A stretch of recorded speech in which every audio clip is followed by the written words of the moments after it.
Welcome to this module titled Activating Learning, as designed and produced by the Region 11 Education Service Center. This is where the first part of your lesson plan takes on a life of its own. Imagine you are primed and ready to teach your favorite topic. Yet, sadly, your students may not share your enthusiasm. You're aware that you have that one moment, usually at the very beginning of class, where you can deliver an experience that transforms passive learners into vibrant, excited, and engaged students who ask questions and feel your passion. Educational author Dave Burgess says, "Provide an uncommon experience for your students, and they'll reward you with an uncommon effort and attitude." For this module, you'll want to have a notebook or device to record some ideas that align with your vision for teaching. We're hoping to reveal some gems that add to your teacher toolbox. At the very least, you'll leave this module with a clear understanding of the impact hooks have on activating learning and learn different examples of hooking students at the beginning of lessons. Here we have our learning objective for this module.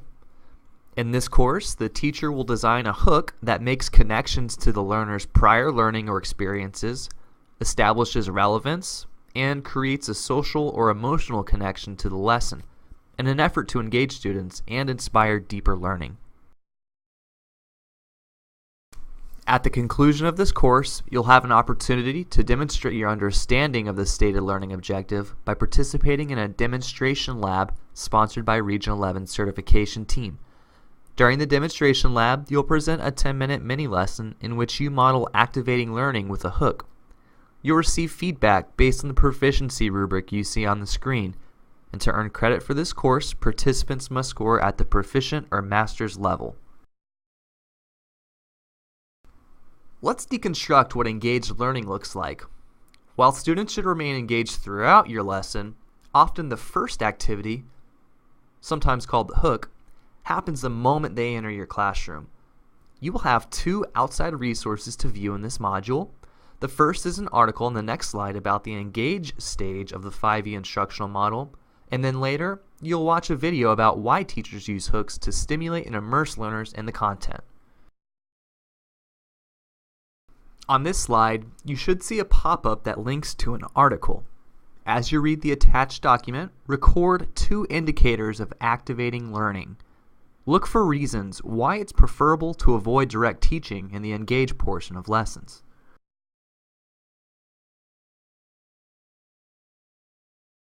As you probably noted, the teacher offers a chance for students to access any prior knowledge and experiences. The teacher asks questions and encourages curiosity. While the teacher might clarify misconceptions, the teacher doesn't direct teach. Rather, students begin to own their learning. This is a step toward deeper learning. Albert Einstein once said, "I never teach my pupils. I only attempt to provide the conditions in which they can learn." If you agree with Albert Einstein, who was also a teacher, then your job is more of a director or designer of learning. You set the stage, create a dynamic climate and culture of learning. This takes intentional planning on your part. Think, what challenges might you face as you design a hook? Now for a little inspiration of your own. Like many educational books you'll collect, this one in particular, titled Teach Like a Pirate by Dave Burgess, directly focuses on explicit ways to make your classroom come alive with unleashed learning. The author will share his own passion in a way only a pirate persona can. In just a moment, you'll see a pop-up for a video from Dave Burgess. As you watch this video, consider the following. How is a hook like grilling a steak? What does a theme park gift shop have to do with an effective hook? And last, what types of hooks truly reach students? Okay, shift gears now from pirates to wizards with strategy number 1, think like a wizard. One of the best ways to grab the student's attention is with images. Consider walking into a classroom and seeing a super strange photo on the screen. Maybe it's gross or dangerous or no one really knows quite what it is or where you're going with it. Could be part of a photo with a crucial piece unrevealed. Let students talk to each other, ask questions, really create that buzz. Let them anticipate. They'll be primed and pumped to hear more.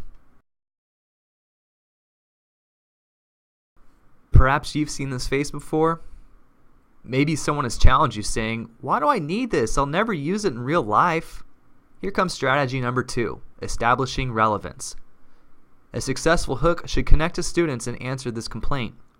With an amazingly well-designed hook, students won't even realize you've set the stage for them to become interested. When you establish relevance, you create a context that's in the student world by referring to current events, popular trends, food or drinks they like, or you connect it to the work they'll be doing in adulthood. If you are in the know, you'll be able to capitalize on current trends and work them into your hook.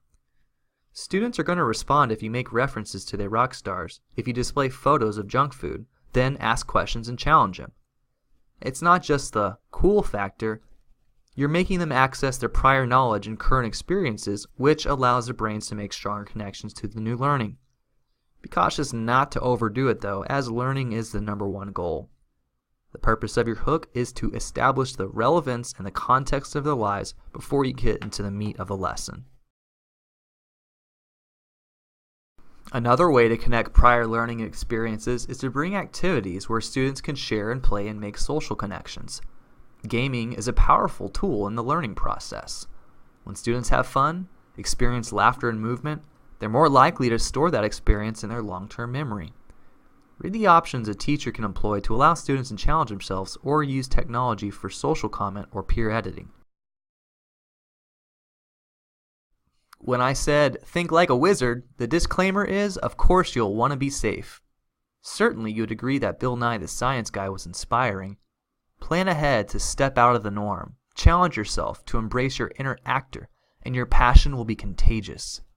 Remember, a hook should be short, it's just the introduction to the lesson. There is evidence that embracing the arts makes emotional response systems in children enhance learning. This includes visual arts, drama, and music. Now for our fourth strategy, storytelling. So, you've probably realized by now that hooks are orchestrated by you, the teacher. You will record your hook at the beginning of your lesson plan and direct that activity. Sometimes you'll guide on the side, but sometimes you'll be the main actor. Again, if you've identified your lesson objective, you've also shared what students will show you that they've learned. Know how to transition your lesson once your hook has gained full attention and they're curious and asking questions and offering opinions. Because you've connected on an emotional level, they will own their own learning and will be engaged. John Media, author of Brain Rules, states that the brain processes meaning before detail. Emotional arousal helps the brain learn. Grab your audience by telling narratives that are rich in emotion. Storytelling and sharing personal anecdotes help bring ideas to life and are a great way to make connections to the day's learning. Let's do a short activity where you associate which hook strategy is shown. Here, we have two images, one of a gas station sign and one of a pile of French fries. Along with the images, there's a thinking prompt that asks what these two things have in common.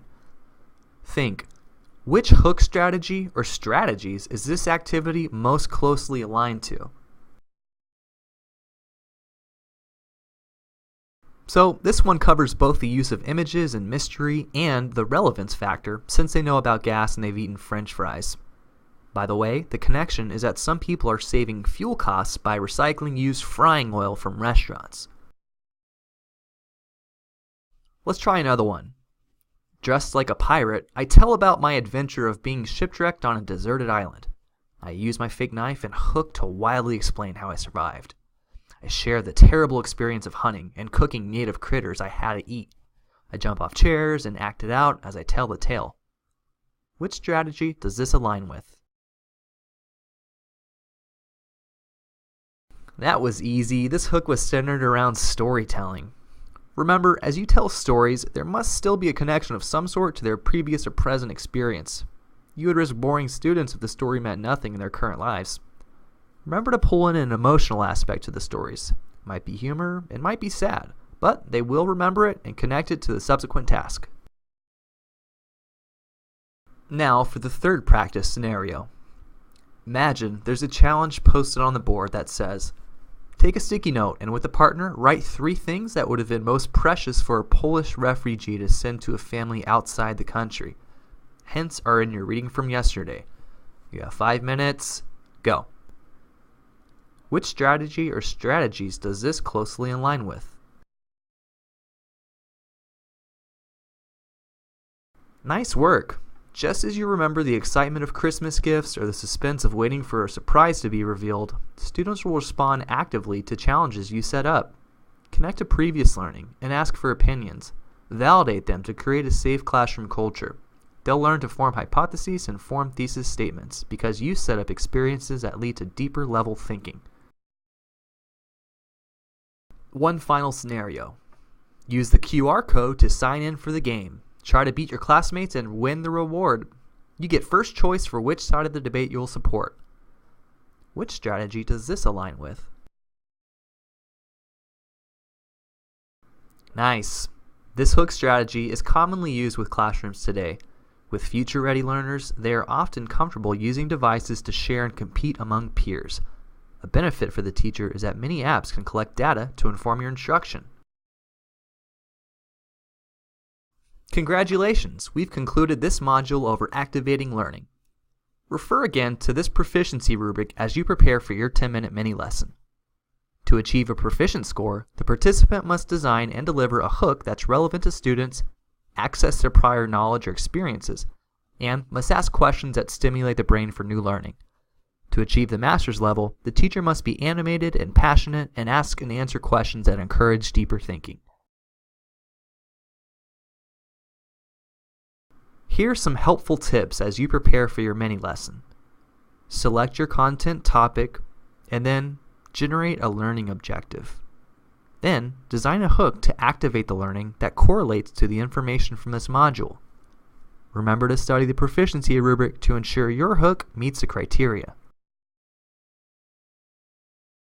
Remember to be creative. Consider images, humor, music, or props. Bring energy and passion to the learning experience. Plan questions that challenge students so you can help stimulate deeper thinking. We will close with this final quote from Johann Wolfgang. Whatever you can do or dream, you can. Begin it. Boldness has genius, power, and magic in it. Thank you for watching. Feel free to review this video at any time as you prepare for your upcoming mini lesson.